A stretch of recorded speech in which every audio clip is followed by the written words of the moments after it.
One foreign leader who will not be meeting him soon thereafter is the president of Mexico, who's apparently said because of this dust-up over the wall, that look at that, I just can't do this right now. So that powwow is off. And the read from President Trump is if Mexico, prior to this, is unwilling to pay for a badly needed wall, then it would be better to cancel the upcoming meeting. The Mexican president agrees with that, and so that meeting is off. The read from all of this, John Hanna, former national security advisor to Dick Cheney. John, I wanted to first pick your brain on that and whether it's a big deal or whether it's a sign of tensions to come. Obviously, President Trump is keeping to this wall thing. It was a promise he made. It's a promise he expects to deliver, even if we have to initially foot the bill. What do you think? Well, I'd underscore that last point you made, Neil, that there is a real importance and value to the fact that you've now got an American president who's made promises to the American people, and he's actually carrying those out. I think that really does begin to attack this dangerous cynicism that exists amongst a large part of the American people now about the Washington establishment. They never do what they say they're going to do. He's doing it. Having said that, I would say that the president is taking an awful lot of actions now, like the wall, like NAFTA, on immigration, talking about black sites for the CIA, getting out of TPP in Asia, that are creating a residue of tensions and diplomatic issues that I just hope people in the White House have thoroughly thought through the second and third order diplomatic and foreign policy consequences of the things they're doing right now. So people at the State Department and elsewhere can take the kinds of mitigating measures that we ought to be taking. I always think that there are always the bad cops and the good cops in every administration. I know there was John Kennedy and Robert Kennedy, changing those roles intermittently during the Cuban Missile Crisis to deal, for example, with the Russians, or even now in the case of Donald Trump saying to the Mexicans, all right, well, skip out of the meeting. I don't want to have a meeting. And then Sean Spicer saying, or clarifying with reporters just moments ago, the lines of communication are always open. So if you'll indulge my curiosity, what do you think is going behind the scenes?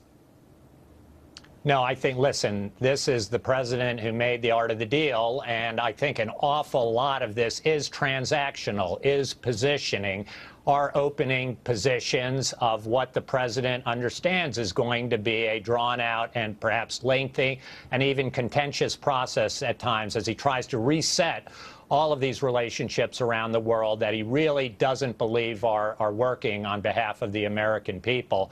So I think a lot of this is going on, and we just need to strap in and be ready for it. All right, when you talk about strap in and be ready for it, he is also extending, because you mentioned some of these other issues where he is looking at an immigration plan that could ruffle the feathers of those countries, saying he's being a bit too abrupt, a bit too stern, a bit too in your face. How is it best to handle that? Because while we get support from British and the populist movement within Germany, not everyone feels that way. And especially those that come from countries where there's been terror, they don't like being branded terrorists. What do you think? Yeah, no, I think these are all real, live diplomatic issues that, again, somebody at the White House, as they issue these orders, has got to be thinking about. It doesn't mean that you don't do it.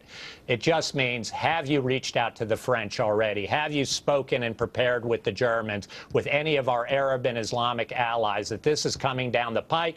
This is what it means. This is what it doesn't mean. Here's what we're trying to achieve. And just mitigate the inevitable bumps that are going to arise out of this. It can be better or it can be worse. And the diplomacy to all of these domestic actions that we're taking to protect the American people really needs to be thought about, especially at a time where you still don't have a Secretary of State in place at the State Department with his own team that's loyal to the president, actually carrying out and conducting the foreign policy of the United States. The only thing I could see maybe is a little different here, John, and you can educate me here, is he's doing everything he said he was going to do. Some countries might express surprise. Sometimes you might say cynically in this world, we find that hard to believe when a politician comes into office and starts acting on even his more controversial promises.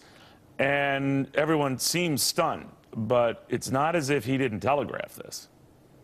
Yeah, no, I agree entirely. Both at home and abroad, people shouldn't be surprised that the president is actually beginning to do some of the things he said he was going to do. And again, I don't think this is grounds for him not doing it, but there are ways to make this easier and there's ways to make it harder. And as long as you're doing the basic ABCs, nuts and bolts of diplomacy 101, as you do all of these things and thinking about how they affect the rest of the world and how our allies will, how hard this is going to go down with our allies, I think you're going to be okay. You can mitigate the effects and make this happen in a way that both serves the American people and actually will begin to advance some of these relationships abroad. John Hanna, thank you for your patience with all this breaking news.